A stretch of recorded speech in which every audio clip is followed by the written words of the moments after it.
So guys, after visiting a Tibetan hospital, high school, and a vocational school, do you think the Tibetan culture and language are being preserved properly? Or would you call China's approach cultural imperialism? I think the Tibetan culture is definitely being protected. I mean, we went into high school and the kids were a little nervous. So they didn't want to ask us any questions. And so we said, why don't you sing a song? So like in normal high schools, the first girl who stood up sang BTS, the South Korean pop group, and that was a lot of fun. But then the second person stood up and said, I want to sing a Tibetan herdsman song. I want to show you my culture, my ethnic music. And he sang a great song and everybody cheered. And obviously that was a classroom that they weren't expecting us to come. We had like 4 different languages in 4 songs from that classroom. I was really impressed. I think it's important for people to preserve their culture, but it's also important for them to progress and to grab opportunities not only from within China, but from around the world. And that requires some knowledge. They're going to have to learn Mandarin Chinese to deal with the rest of China. They have to learn English probably to grab opportunities around the world. So I don't think there's a contradiction in preserving a culture of a relatively small group of people and knowing about the rest of the world. I don't think that's a contradiction. So I take that you guys don't think this is cultural imperialism?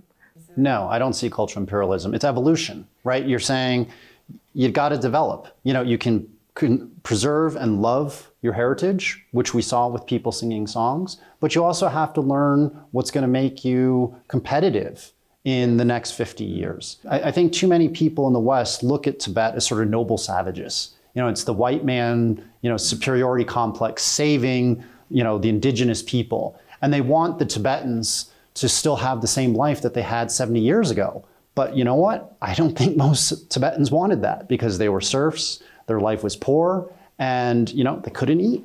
You need to think about development. And that's one of the problems that a lot of Western scholars who are so critical of the policies in Tibet are.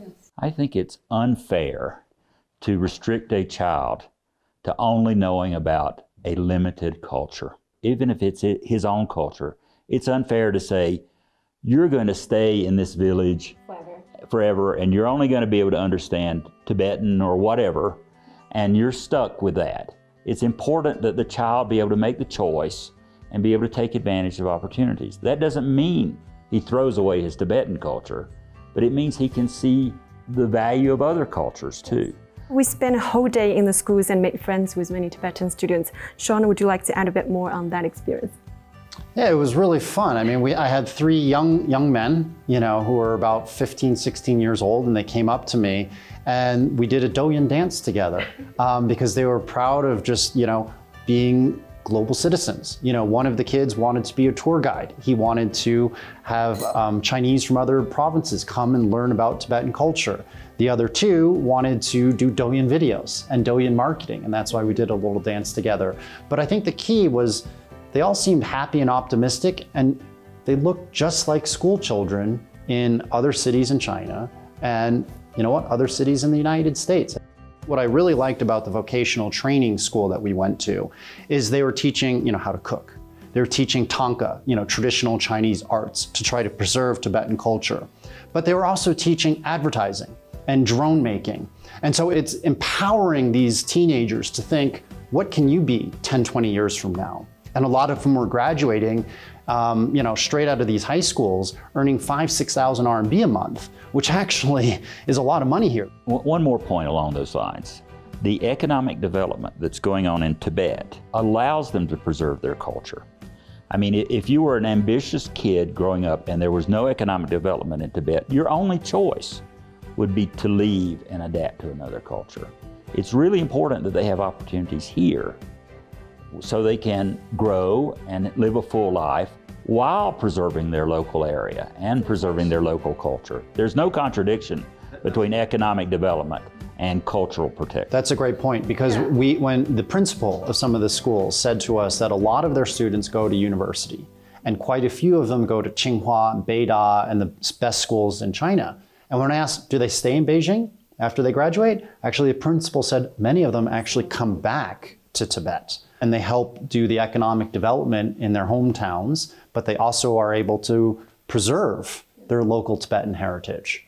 It's actually the economy supporting their local culture, not that the economy diluting their culture. Now, their local culture, it can't stay stuck in the old primitive ways, but it's still the local culture. I mean, you're not going to want to stay a serf, but you want to be able to take the best things about Tibetan culture and preserve it, and also live a good life. Those are not contradictions. I think one of the keys on that, what David said, is, you know, so many of the people who criticize China globally, who are ethnically Tibetans, were the nobles. You know, these were the people who had serfs, and they weren't treating, you know, the everyday Tibetan very well. And so when they leave Tibet and they're now criticizing what's going on here, it's really selfish. And it's also only because they had a lot to lose. Exactly. They lost, you know, because they were oppressing others. They were rich, and they lost that because the Tibetan government, with Beijing's help, you know, made a better quality of life for the vast majority of people. But these people are very vocal, you know, in criticizing what's happening in Tibet, but they don't really know what's happening here. David, what do you see from all the young people in the schools? And I was impressed by the kids in both schools. In the vocational school, they were learning a skill that was going to make them money. And they seemed to understand that at a very young age. So I think I was amazingly impressed by how much these kids knew and how hardworking they were and how sort of dedicated they are to building their own futures. I also saw a lot of gender equality. So the ratio was not 50-50, you know, male-female in the schools yet. But what the teachers told me was that every year you're seeing more and more females who are getting educated. And I think that's something that, you know, the schools and the governments and the families should be proud of. And because you're seeing Tibetan women and schoolgirls are becoming an integral part of local economies. They're not just housewives. That was important.